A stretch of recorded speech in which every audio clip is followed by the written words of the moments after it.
오늘은 예수님의 탄생이라는 그런 제목으로 마태복음 2장 1절에서 12절의 말씀, 이 말씀으로 함께 은혜를 나누고자 합니다.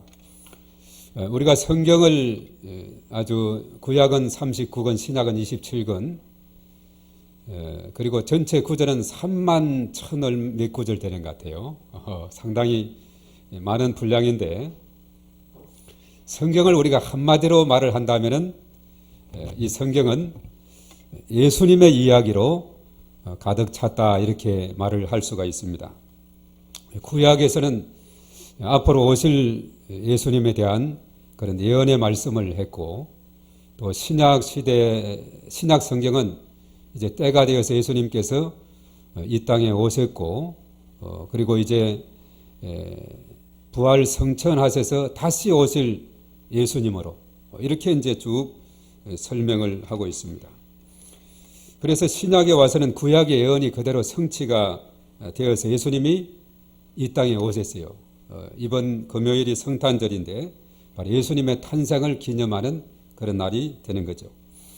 그래서 예수님은 이 땅에 인간의 몸으로 오셔서 공생의 준비를 하셨고, 우리가 지난번에 살폈듯이 세례도 받으시고 또 마귀의 시험도 잘 받으시고 승리하시고, 그리고 사역을 하셨는데, 우리가 마태복음 4장 17절의 말씀 보면 예수님께서 가장 먼저 첫 번째 하신 말씀이 있는데 뭐라고 했느냐? 회개하라, 천국이 가까이 왔느니라. 회개하라, 천국이 가까이 왔느니라. 그렇게 말씀했어요. 천국, 이것은 하나님 나라를 의미하는데, 그래서 하나님 나라를 세우는 것이 예수님께서 이 땅에 오신 목적이다라고 분명히 거기에서 발표해주고 있습니다. 그래서 예수님은 직접 현장에 나가서 복음을 전하고 귀신 들린 자 쫓아내고 병든 자를 치료하시고, 그리고 12명의 제자를 세워서 잘 훈련을 하셔서 복음 전파가 계속 일어날 수 있도록 해주셨다는 것입니다. 자, 오늘날도 여전히 이제 세워진 예수님의 제자들, 주의 백성들을 통해서 하나님 나라가 든든히 확장되고 세워져 가고 있다는 사실입니다. 그리고 사실 예수님은 3년 반 동안 사역을 하셨어요. 자, 이 3년 반이 어디서 나왔는가? 우리가 사복음서를 보면 예수님의 탄생과 그의 짧게 설명된 생애, 그리고 사역에 대해서 쭉 언급되어 있는데, 이것을 면밀하게 잘 관찰하면 3년 반이라는 것은 공간복음에서는 우리가 찾기 힘들어요. 마태, 마가, 누가복음에서는 힘들지만 요한복음에 보면은 그 증거를 찾을 수가 있는데, 그것은 뭐냐면 3번의 유월절을 예수님께서 보내셨다. 해마다 지키시는 유월절을 지키신 것을 보게 되는데, 2장과 6장과 11장 해서 이렇게 쭉 유월절이 3차례 언급이 되고 있어요. 그래서 3년하고 그 전후로 이렇게 쭉 봐서 대략 한 3년 반 정도 예수님은 공생의 바로 사역을 하셨다, 이렇게 말할 수가 있습니다. 자, 예수님의 사역 중에서 3대 사역이 있는데, 그것이 뭐냐 하면 가르치시고 전파하시고 고치시고, 이런 사역을 했죠. 가르침, 교육, 전파, 전도, 고치심에 대한 치유, 이런 사역을 감당하셨다, 그렇게 말했어요. 그래서 예수님은 수많은 사람들에게 복음을 전했고 병든 자를 고치시고 그렇게 하셨어요. 그러면서 예수님은 말씀했어요. 나는 전도, 이를 위해서 왔노라. 마가복음 1장 38절에 말했죠. 그리고 많은 병자들을 고치시는 이런 일을 감당했습니다. 그리고 때가 되어서 이제 예수님께서 십자가를 지시고 죽으심으로 구원의 길을 활짝 열어주셨습니다. 누구든지 예수님을 믿으면 그 십자가 피공로 의지에서 죄 씻음 받게 됩니다. 그 죄가 주홍같이 붉을지라도 며칠 전에 왔던 눈과 같이 헤어질 것이요, 진홍같이 붉을지라도 양털같이 희게 된다라고 이사야 1장 18절에 말씀을 하셨어요. 예수님은 다시 3일 만에 부활하셔서 믿는 자들의 소망이 되고, 그리고 성천하셨습니다. 이제 남은 것은 뭐냐? 다시 오실 예수님, 재림의 예수님만 남아있다는 것입니다. 이 마지막 때가 되면 예수님은 천군 천사들과 함께 구름 타고 오시면서 철장 권세를 가지고 이 땅에 오셔서 다스리고 통치할 겁니다.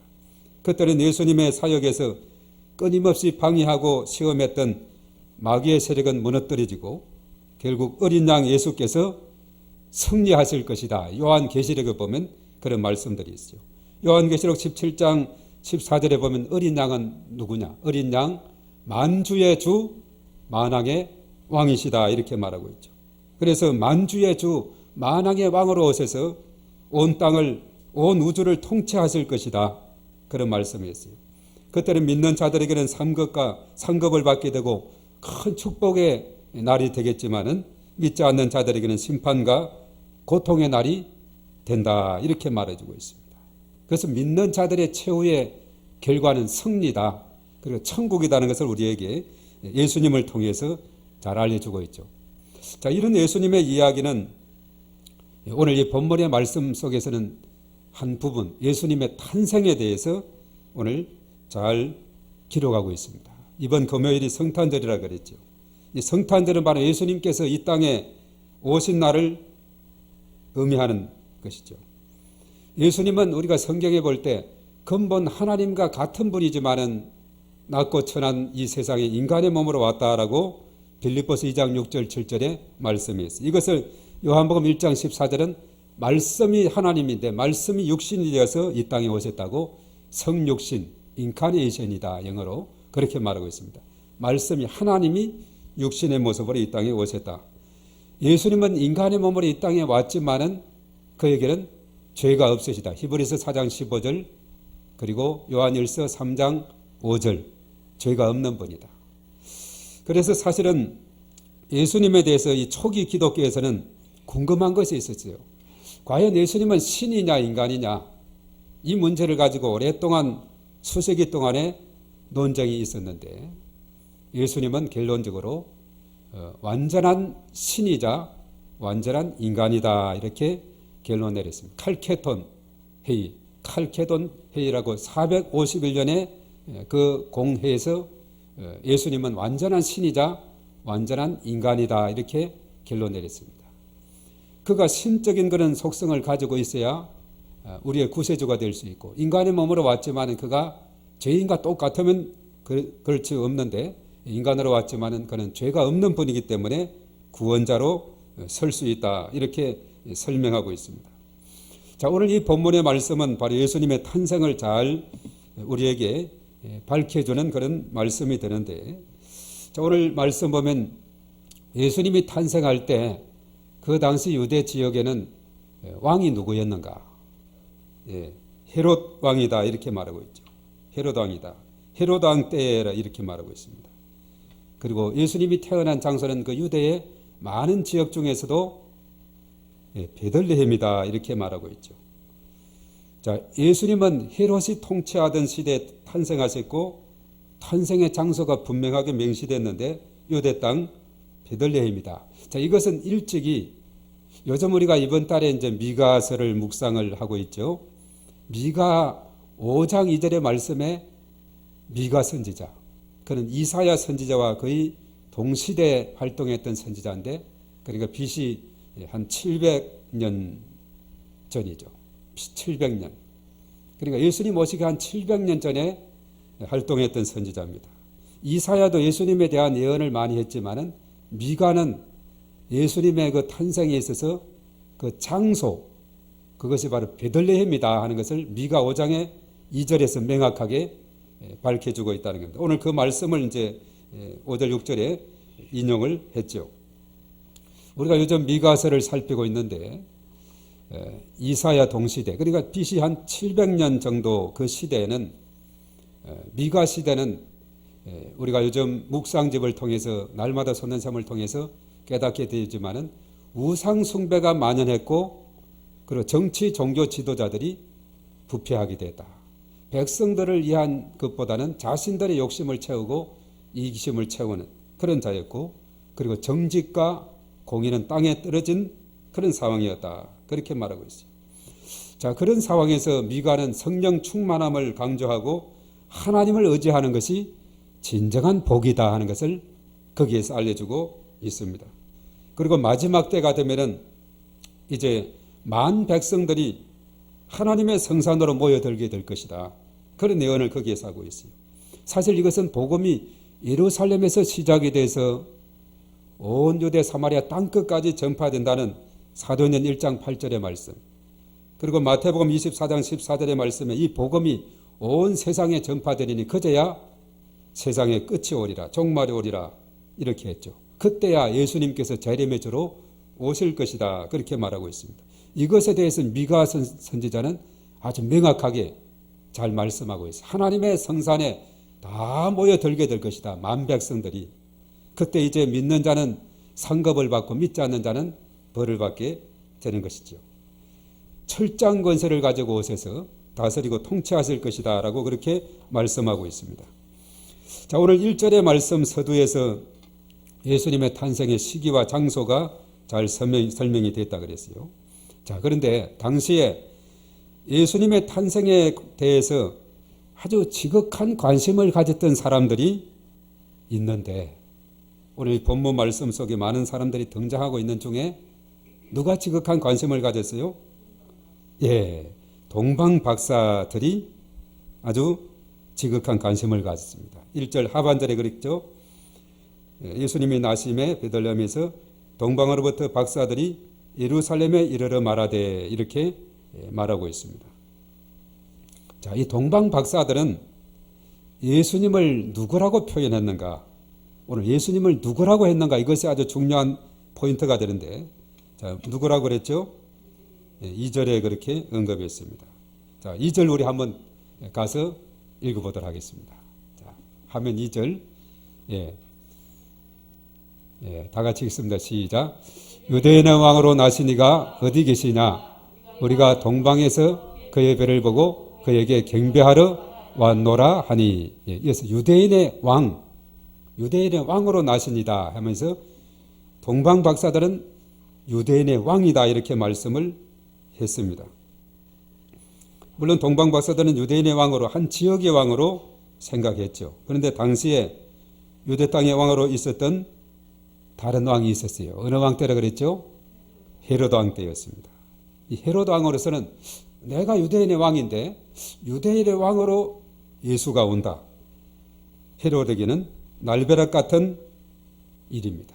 소동이 일어났다라고 그렇게 했는데, 또 헤롯뿐만 아니라 온 예루살렘에 소동이 일어났다라고 3절에 언급했어요. 그런데 나중에 사실은 요한계시록에 가면은 예수님을 뭐라고 했느냐? 어린 양은 만주의 주 만왕의 왕이시다. 요한계시록 17장 14절 19장 16절에 그렇게 말했어요. 어린 양 예수는 만주의 주 만왕의 왕, 유대인의 한 지역적인 왕을 벗어나서 만주의 주 만왕의 왕이시다 이렇게 말씀을 하고 있다는 사실입니다. 그런데 오늘 동방 박사들이 표현한 유대인의 왕이라고 하는 이 표현은 아주 중요한 의미를 지니고 있습니다. 우선 헤로드 왕은 이 사실을 제대로 알기 위해서 이제 그 당시에 그래도 율법에 대해서 잘 아는 분들 누구겠어요?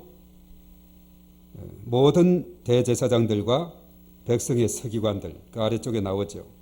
그들을 이제 소집했습니다. 이 4절에 보면 대제사장과 서기관들을 소집해서 대책회의를 가지게 됩니다. 자, 그러면서 헤로드 왕은 예수님을 그때 뭐라고 했느냐? 뭐라고 그랬죠? 그리스도다 이렇게 표현했어요. 자, 유대인의 왕이 나왔고 헤로드 왕은 그리스도다 이런 표현을 했는데, 사실 예수님은 그 이름으로 뜻이 뭐냐면 1장 21절에 앞장에서 그랬죠. 자기 백성을 그들의 죄에서 구원할 자다 이렇게 말했습니다. 그리고 이 그리스도는 헬라어인데 히브리 말로는 메시아, 그 뜻은 뭐냐? 기름 부음을 받은 자라는 뜻이라 그랬죠. 그래서 구약시대 기름 부음을 받은 직종이 세 직종이 있는데 제사장, 왕, 선지자다 이렇게 말했습니다. 그래서 예수님은 그리스도라고 했을 때 예수는 이름이고 그리스도는 직분인데, 예수님은 이 땅에 제사장으로, 왕으로, 선지자로 오셨다는 것을 우리에게 밝혀주고 있습니다. 이것은 왜 중요하냐 하면 우리가 창세기 쭉 천지 창조부터 이렇게 인간 창조까지 1장 2장에 있다가 3장에 와서 창세기 3장 사건이다 이렇게 표현하는데, 그것은 뭐냐 하면 선악을 알게 하는 동산 중앙에 있는 나무 열매 먹지 말라 했는데 먹음직도 하고 보암직도 하고 지혜롭게 할 만큼 탐스러워서 그것을 하와가 먼저 먹고 아담에게 주어서 먹게 했습니다. 창세기 3장 6절에 바로 하나님께 불순종, 이것이 죄였어요. 그때부터 이제 이 땅에 뭐가 생겼느냐, 문제가 생기게 되었어요. 하나님께 죄를 지었습니다. 불순종이 죄라 그랬죠. 그래서 하나님을 떠나게 됐고 이제는 하나님보다는 사단, 마귀의 말을 더 듣게 되는 이런 인생이 됐습니다. 그래서 사람에게 근본 문제는 죄 아래 놓였고 하나님 떠났고 사단의 지배 아래 놓였는데, 이것은 이 문제는 아무리 사람이 노력하고 선한 일을 행하고 또 도를 쌓고 철학을 하고 해도 해결할 수 없는 문제였는데, 바로 그 문제 해결자로서 창세기 3장 15절에 예언한 여자의 후손으로 예수님이 이 땅에 오셔서 그는 선지자, 그는 제사장, 왕으로 우리의 모든 인생 문제를 해결해 주셨다는 겁니다. 하나님 떠난 문제, 그리고 죄 아래 있는 것, 사단의 지배 아래 있던 이 모든 문제가 예수님을 통해서 깨끗이 해결됐다는 겁니다. 그래서 초대교회 설교의 메시지는 뭐냐면 예수는 그리스도다. 사도행전 5장 42절에 그리고 9장 22절 말했어요. 예수는 그리스도. 사도 바울도 예수는 그리스도 이렇게 전파했습니다. 참 중요한 의미가 있어요. 예수가 그리스도가 되십니다. 바로 예수, 자기 백성을 그들의 죄에서 구원할 자인 예수님은 그는 제사장, 왕으로 선지자로 이 땅에 오셔서 인간 문제 해답이 되시고 모든 문제를 해결해 주신 분이시다는 그런 의미가 거기에 담겨 있습니다. 예수가 그리스도인 것을 깨달아지는 자가 복이 있고, 그래서 예수님을 믿고 살아가는 자가 진정으로 복이 있는 줄로 믿습니다. 그래서 사실 예수님은 그리스도다. 예수 그리스도 이렇게 말씀하고 있죠. 이 땅에 거하는 인간이 스스로 해결할 수 없는 문제를 해결해 주시기 위해서 하늘 보좌 버리시고 낮고 천한 이 땅으로 오셨습니다. 그날이 바로 성탄절이라는 사실이죠. 헤롯은 그리스도가 어디서 나겠는지 대제사장들과 서기관들을 불러서 묻게 됐는데 그들은 성경을 잘 알죠. 구약의 사항도 잘 알기 때문에 쭉 이렇게 미가서 5장 2절을 이렇게 근거로 대면서 그는 베들레헴에서 난다라고 이렇게 말씀했어요. 그러면서 이제 거기에서 표현하기를 한 다스리는 자가 나와서 내 백성 이스라엘의 목자가 되리라. 한 다스리는 자, 내 백성 이스라엘의 목자 이렇게 말했어요. 자, 그러고 보면 지금까지 예수님에 대해서 예수, 그리고 유대인의 왕, 그리스도, 한 다스리는 자, 이스라엘의 목자 이런 표현들이 쭉 나오고 있죠. 자, 그런데 지금은 이제 헤롯의 관심이 어디 있는가, 이것을 우리가 본문을 통해서 추적을 해봐야 됩니다. 헤롯은 박사들을 불러서 벨이 나타난 때를 자세히 묻습니다. 그리고 베들레헴으로 보내게 되죠. 거기에 가서 이 예수가 어디 있는지 찾게 되면 내게 알려라. 나도 가서 경배하겠다. 이렇게 말을 하는데 7절과 8절에 말씀하는데 나중에 12절에 보니까 그 동방 박사들이 확인을 하고 경배하고 돌아와서는 그 길로 돌아오지 않고 딴 길로 가버리는 것을 보게 되고, 그리고 그 다음에 우리가 본문 읽었던 그 다음 절 13절에 보니까 헤롯의 속셈이 나오고 있죠. 그것은 예수님을 경배하려고 하는 것이 아니라 유대인의 왕으로 오신 예수님을 껄끄럽게 생각해서 그를 해치고 그를 죽이려고 했던 헤롯의 마음을 우리가 보게 되는 거죠. 예수님의 탄생에 헤롯은 아주 긴장하고 유대인의 왕, 내가 지금 유대인의 왕인데 하면서 예수를 죽이려고 하는 그런 마음을 가졌다는 겁니다. 사실 이 헤롯은 원래 에돔 출신입니다. 에돔 하면 오늘날 요르단 지역인데 에돔 족속의 조상으로 가면 예서, 야곱의 형 예서가 그 후손가 사는 것이 그 에돔 지역이죠. 오늘날 요르단 지역에 속하게 되는데 그 선조에서 이때에서 개종해서 유대인이 되었기 때문에 이 헤롯은 다윗의 후손이 아니었습니다. 다윗의 후손이 아닌 자가 이제 유대인의 왕으로 이제 그 당시 로마의 임명으로 됐기 때문에, 그리고 그가 너무나 잔혹해서 많은 유대인들은 헤롯을 왕으로 인정을 하지 않았어요. 아주 그냥 싫어했습니다.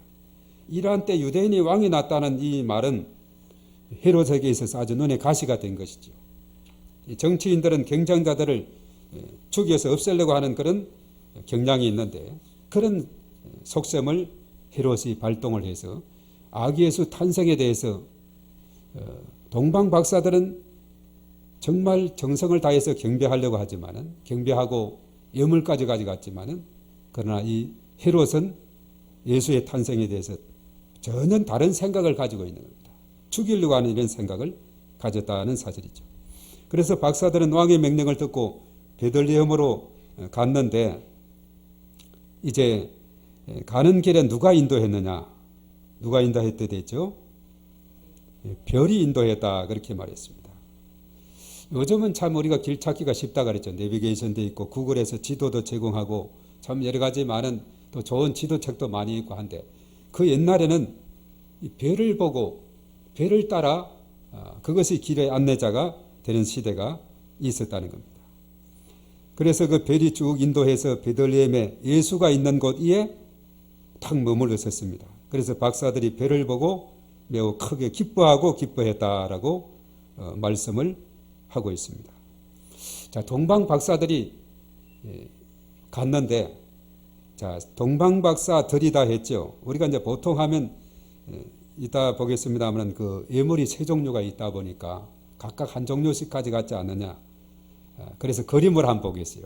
그 다음에 이것이 이제 동방 박사라고는 할 수 없지만은 아랍인들이 낙타를 타고 이렇게 쭉 가는 이 모습이 아마 이 동방 박사들도 베들레헴에 갈 때 저런 모습으로 갔지 않았을까. 제가 오래전에 성지 갔을 때 그 성지 책자를 사서 그 책자에 보니까 저게 있더라고요. 아랍인들이 주로 이동할 때 이런 그 모습으로 낙타를 타고 아주 그냥 의기당당하게 마침 또 세 사람이 여기에 가는 이 모습이 나오고 있습니다. 자, 이 사람들이 이제 베들레헴까지 가게 되고 별의 인도를 받아서 가게 되고 그 머문 곳에서 너무나 기뻐하고 기뻐했다 그렇게 말했습니다. 자, 베들레헴이란 것은 이제 뜻이 있습니다. 이제 화면으로 집이란 뜻의 베트와 또 떡이란 뜻의 레헴이라는 그런 이름을 해서 떡집이다 하는 이런 의미가 있어요. 베들레헴은 떡집. 그 베들레헴은 예루살렘에서 남쪽으로 5마일, 우리로 말하면 한 8km 정도 남쪽에 위치해 있습니다. 그런데 우리가 자세하게 본문을 관찰해 보면은 동방 박사들이 별의 인도를 따라서 갔다 했는데, 별 따라 갔다 했는데, 별은 보통 우리가 동에 떠서 해도 동에서 떠서 서로 가고 동에서 서로 이렇게 움직이는 그런 특징이 있는데 지금 예루살렘에서 베들레헴으로 갔는데 예루살렘에서 베들레헴은 남쪽으로 한 8km 아래라 그랬죠. 그래 별이 북쪽에서 남쪽으로 인도를 했다 하는 사실입니다. 이것을 보면서 그 별은 그럼 뭘까? 하나님의 임재의 영광이었다 이렇게 볼 수 있습니다. 하나님의 임재 가운데서 하나님이 친히 인도했다라고 볼 수가 있어요. 쉐키나 글로리 오브 가드, 쉐키나의 영광, 하나님의 임재의 영광을 본 겁니다. 마치 이스라엘 백성들이 광야 40년간 불기둥 구름기둥으로 그들을 인도했던 것처럼 그 별이 통상 동해에서 서로 가는 것인데 북에서 남쪽으로 가게 된 것은 하나님의 임재 가운데 하나님의 인도하심 가운데 그 영광 가운데 인도함을 받았다라고 볼 수가 있습니다. 또 그림을 한번 보겠습니다. 이것은 예루살렘의 전경인데 도모블락 아주 요즘은 저것이 솔로몬 성전이 있던 그곳이 해교 사원이 되어 있는 그런 가운데 있는데 예루살렘의 상징이죠. 이것이 시가지 지난해 이거 찍은 사진 그 현장에 성지 순례에 가서 찍은 사진 저것이 있어가지고 올린 겁니다. 자, 저 예루살렘에서 어디로 갔느냐? 그 다음 그림을 보겠어요. 자, 여기는 이제 친절하게 베들레헴이라고 소개했는데 아마 이쪽 공사하는 현장 쪽에서 아마 높은 동산에 찍은 것 같은데 오늘날 베들레헴의 그런 모습이 여기에 담겨 있습니다. 그리고 그 다음에 보죠. 베들레헴이 아까 무슨 집이라 그랬죠? 떡집이라 그랬죠. 여기에 보면은 베들레헴 빵집이다라고 돼 있는데 오늘날에도 빵을 굽는다 그래요. 떡집, 빵집. 예, 그런 의미가 거기 있는 것을 보게 됩니다. 자, 이제 다시 본문으로 돌아옵니다. 동방 박사들은 아기 예수가 계신 것으로 인도함을 받아서 마침내 그 집에 들어가서 그 아기 예수께 경배를 했어요. 그리고 그들이 그냥 가지 않고 예물을 준비해서 갔는데 그 세 종류의 예물이 뭐죠? 황금, 유향, 모략이다 이렇게 말하고 있습니다. 자, 이 세 가지 예물은 참 귀하고 값진 것이에요. 그리고 사실은 이 예물들은 아기 예수의 생애의 성격과 연관되었다 이렇게 볼 수 있습니다. 항상 우리의 이름이라든가 예수의 이름도 자기 백성을 그들의 죄에서 구원할 자라는 이름이라 그랬죠. 그래서 호세야, 구원자 뭐 이런 이름들이 다 의미가 있는데 이 동방 박사들의 예물도 황금과 유향과 몰약도 예수님의 성격과 그 생애와 연관이 있다 볼 수 있는데 이 황금이라는 것은 뭐냐 하면 그의 신성이나 성결을 의미한다. 그렇게 말합니다. 신성, 성결. 우리가 성결교회인데 성결 아주 의미가 있습니다. 하나님도 내가 거룩하니 너희도 거룩하라. 이런 말씀 했다 그랬죠. 그리고 이제 유향은 뭐냐? 삶의 향기를 의미하고 있다. 향기 나는 삶. 아카시아 향기가 5월 달에 막 물씬 풍기듯이 그리스도의 향기를 바라는 삶을 우리 성도들은 살아야 돼요. 유향, 바로 예수님의 그 삶은 향기가 나는 삶이다. 자, 그렇다면 모략은 뭐냐? 이것은 희생과 죽음을 의미하고 있다. 그렇게 볼 수 있어요. 이 모략은 당시 시신에 바르는 기름으로 사용을 했거든요. 그래서 이 예물들은 사실은 요셉과 그의 가족이 애굽에 내려간 때로부터 헤롯이 죽기까지 거기에가 있었지요. 그 기간 동안에 애굽에 체류하는 기간 동안에 이 값진 이 예물이 필요한 생활비로 사용되었을 것이다 라고 이렇게 해석가들은 이야기를 하고 있습니다. 바로 이방인 동방 박사들의 그 귀한 예물이 예수님이 애굽에서 피난 생활하는 동안에 오늘날도 가면 그 교회가 아주 우리 교회보다 조금 클까요? 콥틱 교회라고 있습니다. 콥틱. 애굽에 가면 예수님 피난 교회다 해가지고 그걸 기념해서 있는 것을 보게 됩니다. 언젠가 거기에 가봤을 때 아주 교회가 좀 수수하게 이렇게 돼 있는데 콥틱 교회로 그렇게 돼 있는 것을 봅니다.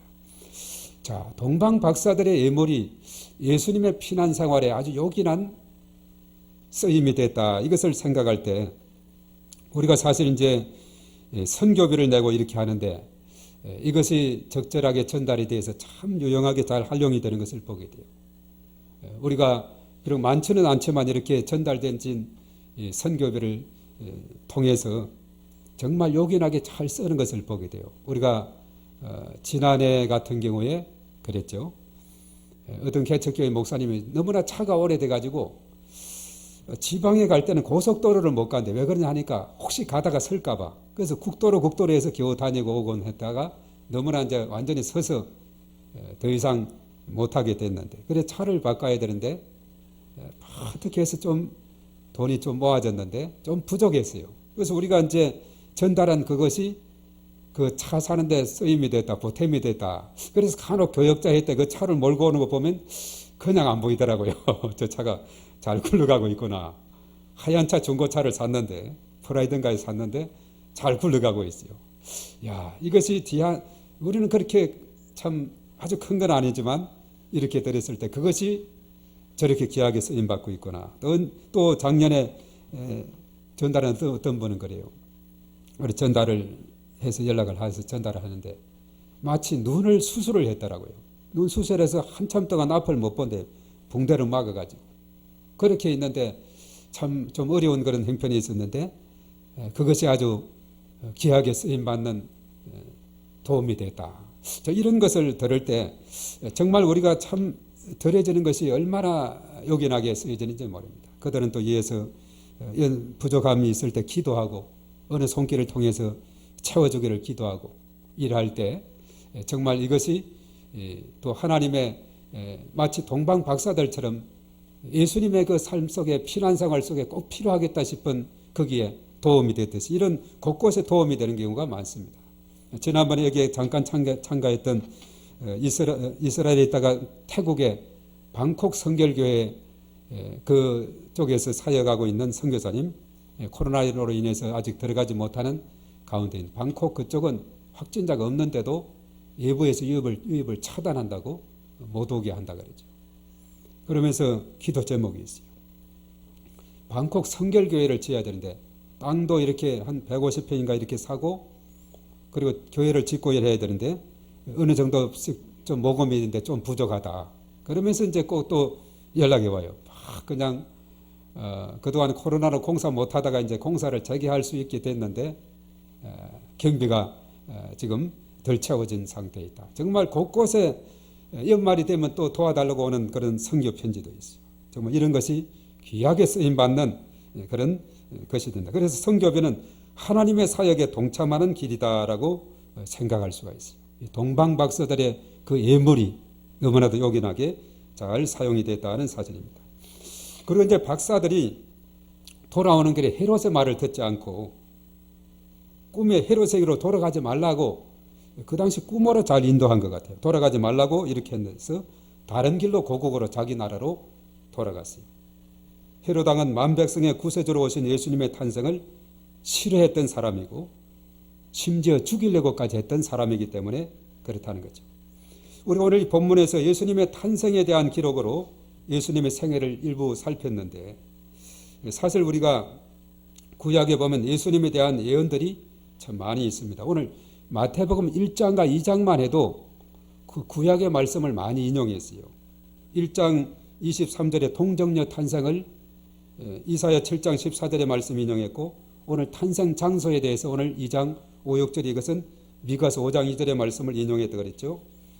그리고 2장 15절에 가면 애굽에서 내 아들을 불렀다. 예수님이 왜 애굽에 갔는지 우리가 알죠. 헤롯 때문에.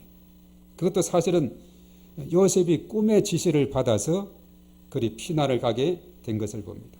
이것은 호세아 11장 1절에 애굽에서 내 아들을 불렀다 했는데 사실 요셉은 오늘 1장 2장에서 4번이나 꿈의 지시를 받아요.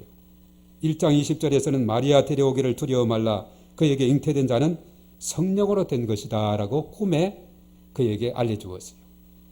아직 약혼한 사이인데 아이가 뺐다 이러니까 아주 고민을 했는데 성령님께서 꿈을 통해서 알려주었습니다. 성령으로 된 것이다. 2장 13절에 헤롯이 아기를 죽이려 하니 애굽으로 피하여서 내가 이르기까지 거기 있어라. 또 2장 19절에는 이제 아기와 어머니를 데리고 이스라엘 땅으로 가라. 헤롯이 죽었느니라. 그렇지만 이제 가는데 2장 22절에 보면 저 북쪽 갈릴리 지역은 좀 안전하니 그쪽으로 가거라. 그래서 거기 나사렛에서 예수님이 어린 시절을 보내게 되는 것을 우리가 보게 됩니다. 그래서 나중에 나사렛 예수 다 연관이 있는 것을 봅니다. 그리고 이제 2장 17절에는 라마에서 슬프하며 통곡한다 그랬죠.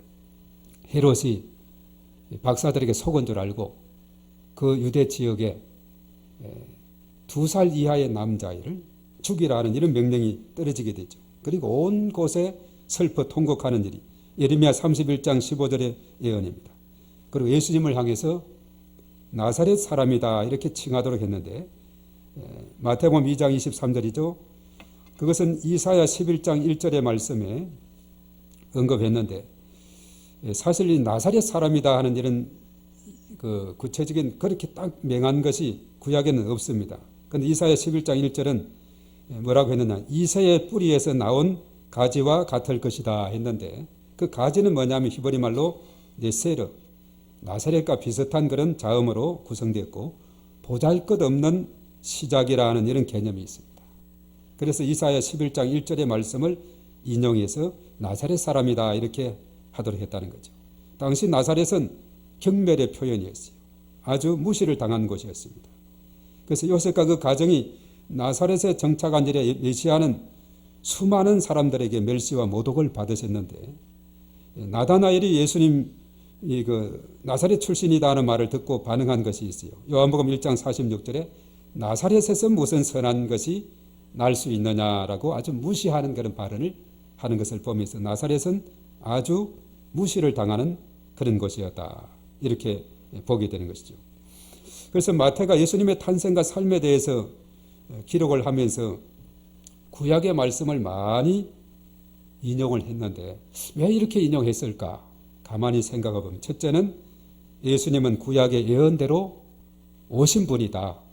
이것을 밝혀주기 위한 것이고 또 한편은 하나님의 약속은 반드시 이루어진다는 사실을 알려주기 위해서 그랬습니다. 그래서 구약에 많이 인용을 했고 때가 되어 성취되었습니다. 하나님의 약속은 반드시 이루어집니다. 그것을 분명하게 알려주고 있다는 거예요. 자, 오늘날에도 베들레헴에 가면은 예수님 탄생교회가 있어요. 우선 그 다음 지도를 한번 보겠습니다. 자, 지도를 보면은 여기에 나와 있죠. 자, 중간 지역에 이제 예루살렘이 있고 그 아래쪽에 베들레헴 8km 남쪽에 베들레헴이 있는데 예루살렘에서 예수님 어디로 갔죠? 피난은 어디로 갔죠? 애굽으로 갔죠. 오늘 이집트. 헤롯이 죽을 때까지 있으라 해가지고 죽고 나서는 다시 와라 했는데 쭉 이렇게 다시 올라와서는 그 베들레헴도 아니고 예루살렘도 아니고 저 북쪽 갈릴리 나사렛 마을에 가서 살게 됩니다. 이것이 바로 예수님의 태어난 곳은 베들레헴이고 자란 곳은 나사렛이다 이렇게 말합니다. 그래서 나사렛 예수다 이렇게 말을 하고 있죠. 자, 예수님 그 다음 그림 한번 보겠습니다. 자, 이것이 이제 베들레헴에 가면은 예수 탄생 기념교회라고 오늘날 있습니다. 저 마지막에 있는 외제차 바로 저 앞쪽에 직전으로 가면은 지금 문이 잘 보이지 않는데 문이 하나 있어요. 자, 우리 한번 그 다음 그림 볼까요? 바로 이 문입니다. 이 문은 이렇게 숙여야만 들어갈 수 있는 문, 겸손의 문이에요. 이 문이 사실은 처음에는 아치형이 있죠. 그것보다 더 큰 네모 반듯한 문이 있다가 어느 시대는 아치형까지 문이 있다가 1500년 전에 저렇게 문을 낮추었어요. 이것은 왜 그런가 하면은 말이나 마차를 타고는 이 성전에 들어가지 못하도록 누구든지 만왕의 왕이신 예수님께 들어올 때는 왕이든 귀족이든 다 고개를 숙이고 들어와라 하는 이런 표현으로 이런 고개를 숙이도록 이렇게 했다는 겁니다. 겸손의 문이다. 그래서 한 1500년 동안 이렇게 갈 때는 저 고개를 숙여야 돼요. 고개를 들고는 들어갈 수 없는 문입니다. 자, 문에 이제 들어가면은 들어갑니다. 다음 그림 보겠어요. 저기 이제 뭐냐. 들어가서 이제 좀 지하 동굴 쪽으로 내려가면 저 별 모양 같은 것이 아래쪽에 있고 또 이 전등이 있죠. 자, 저것이 이제 뭐냐 하면 자, 예수님 탄생한 그 장소를 표시한 이곳이다. 그 구유, 그 당시 태어났던 곳이 저기다 했는데 저 별 모양의 이제 꼭지점이 보통 별은 이렇게 그림 한 5개 정도 있는데 저 꼭지점이 자세하게 세면은 몇 개로 되어 있을까요? 이 꼭지점이 14개 은색 별로 되어 있습니다. 14개로 되어 있어요. 왜 14개일까? 우리가 마태복음 1장 17절에 보면 아브라함부터 다윗까지 몇 대? 다윗부터 바벨론 사로잡혀 갈 때까지 14대. 바벨론으로부터 사로잡혀 간 후부터 그리스도까지 14대. 그 14대를 저기에 이제 표시를 했다는 거죠. 그리고 이제 그 이쪽은 은제 램프라고 각 종파별로 램프 등이 있죠. 한 11개 정도 램프가 있습니다. 언젠가 가보니까 저 옆에는 어떤 수녀 한 분이 다 검은 옷에다가 모자를 쓰고 다 계속 기도하는 분이 있더라고요. 항상 기도하는지 하여튼 거기에 옆에는 조용히 기도하고 있고 그래서 관광객들은 여기 보면 이게 바로 예수님 탄생한 그 자리다. 바로 별표시로 이렇게 했다 이렇게 하고 있습니다. 이제 그림은 여기까지 보게 됩니다. 자, 예수님은 2000년 전에 이 땅에 오셨음을 우리에게 알려주고 있어요. 유대인의 왕이신 예수님의 탄생 소식에 사람들은 여러 가지 많은 반응을 보여왔습니다. 자, 동방으로부터 온 박사들은 비록 그들은 이방인들입니다. 비록 이방인이었지만은 예수님을 찾아가서 예물을 드리고 기쁨으로 아주 경배를 했어요. 참 놀라운 일이죠. 모범적이죠. 이런 이방인에 대한 칭찬한 부분이 우리가 성경에도 많이 있어요. 사마리아인 비유도 마찬가지고, 또 열문둥이 치유받은 사건에서도 9인 유대인들은 그냥 갔지만 한 사람 이방인이 와서 감사했다는 거 하고, 오늘 이방인 동방박사가 예물을 준비해서 가서 경배했습니다. 그런데 헤롯은 어땠어요? 자신의 왕권을 유지하기 위해서 예수님을 죽이려고 했다. 또 이스라엘 백성들은 메시아에 대한 기대감으로 술렁술렁한 그런 부분이 있어요. 나중에 가서는 그들이 또 십자가에 못 박아야 된다 해가지고 유대인에 의해서 십자가에 못 박혀 죽게 되죠. 그리고 또 등장하는 인물 중에 대제사장들과 서기관들이 있었는데, 그들은 그리스도께서 베들레헴에 나신다, 그리고 한 다스리는 자가 될 것이고 이스라엘의 목자로서 태어날 것이다, 이거 다 알고 있어요. 그렇지만 그리스도가 나셨다는 소식에는 아무런 반응이 없어요. 어떻게 했다는 반응이 없는 것을 보게 되죠. 이 복음이라는 것은 복된 소식이고 기쁜 소식이지만 모든 사람에게 즐거움을 주는 것이 아닙니다. 복음은 기꺼이 하나님의 통치를 받기를 원하는 사람에게는 기쁜 소식이지만 자신이 왕이 되려고 하는 자들에게는 위협적인 소식이다는 사실입니다. 우리가 이 말씀을 보면서 내 마음의 중심에 내가 왕으로 앉아있기를 원하고 있지 않는지 우리가 점검해 봐야 되는 겁니다. 입술로는 하나님의 왕되심을 고백하지만 여전히 내 자아가 왕이 되고 아직도 왕의 자리에 있으면서 내려오고 있지 않는지 우리가 생각하면서 하나님 앞에 회개하며 나아가야 될 줄 믿습니다. 만주의 주 만왕의 왕 되신 예수님이 나의 왕, 우리의 왕이 되심을 인정하고 내 마음의 주의를 예수님께 내어드리는 이러한 자세가 참으로 중요합니다. 그리할 때 왕 되신 주님께서 언제나 우리의 삶 가운데 임재하시고 능력을 행하시고 하나님의 목적인 하나님 나라 확장을 위해서 귀하게 일하시게 될 줄로 믿습니다. 예수님의 탄생을 기점으로 BC, AD와 BC가 이렇게 기점으로 서기가 나누어지게 되죠. 물론 요즘은 코로나19로 인해서 코로나 전과 후로 이렇게 앞으로 역사가 이렇게 많이 매겨질 것 같아요. 뉴노멀 시대다 해가지고. 이 지구촌 시대는 우리에게 편리하고 유익을 많이 주는 거 있지만은 단점이 하나 있어요. 이 전염병 같은 것이 확 빨리 퍼진다는 겁니다. 그렇지 않고 다 이렇게 각 나라별로 옛날처럼 배를 몇 달 타고 가야 되고 이런 상황이 된다면 한 지역에 전염병이 나도 그 지역만 해당될 수도 있겠지만 요즘은 지구촌 시대로 전체적으로 퍼진다는 것, 이런 단점도 있죠. 자, 예수님이 이 땅에 오시면 인류의 소망입니다.